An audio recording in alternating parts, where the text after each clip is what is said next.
1TV Patrol. Sa detalye, dakbayan sa Usamis adunay Naval Headquarters. Nakapahimutang na og Naval Headquarters sa dakbayan sa Usamis ang Philippine Navy nga na makaplagan utlanan sa Barangay Doña Consuelo og San Antonio. Ang pagsubo og pagblessing sa bag-ong pasilidad og kampo sa Philippine Navy gipagayon niadtong Domingo, Enero 25 nining tuiga. Mao na kini ang tubag sa Asenso Usamis Administration nga masuportahan ang Philippine Navy sa ilang gipangayong tabang labi na sa luna nga pabarugan sa dakbalay human midangop ang opisyal niini sa City Council ilalom sa administrasyon ni former mayor nga karon Asenso Pinoy Party List Congressman Indy Uaminal. Gipasalamatan ni 621st Philippine Navy Marine Reserve Officer in Charge First Lieutenant Adonis Largo og ang pinasidunggang dinapit og mamumulong Philippine Navy General Staff Corps Commander Naval Reserve Center Western Mindanao Captain Wendell Boy G. Buntag, si PT Officer 3 Norman Hinogbantog nga mao gayoy naninguha nga mahitabo ang maong proyekto.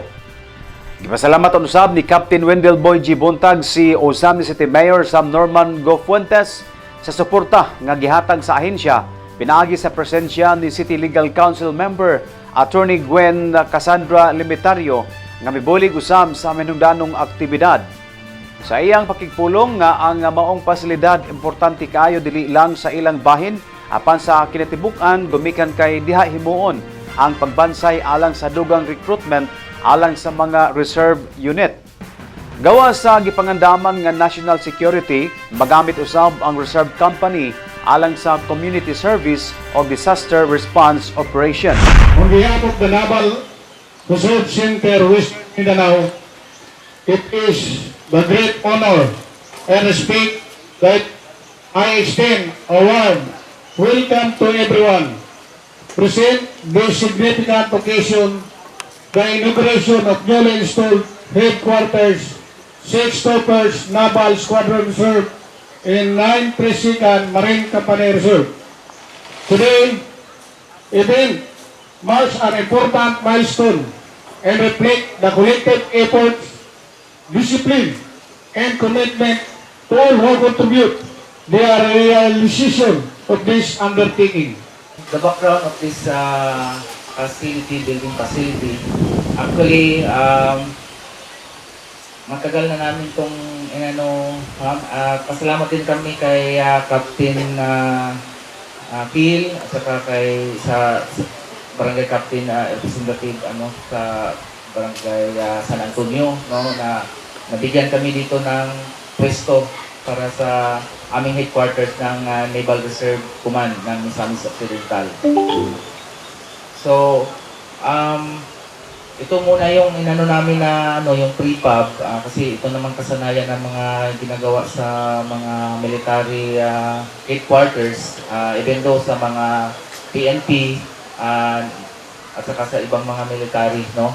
So, ito ang ginawa namin, ma'am. Pasalamat din kami na nandito ang representative from the local government, ni Mayor Norman Fuentes, ma'am, attorney. Thank you. First of all, I would like to greet the following personalities present, representing the Mayor of Osamis, Attorney Gwen Cassandra Limitario, the City Legal Osamis City. Palakpakan natin. Thank you for coming. For our members of the Reserve Force, this facility will be a home, one that nurtures training, coordination, and swift response in times of need. For the community, it is a visible assurance that capable and dedicated protectors stand ready not only in times of conflict but also in times of calamity and peace building. TV Patrol.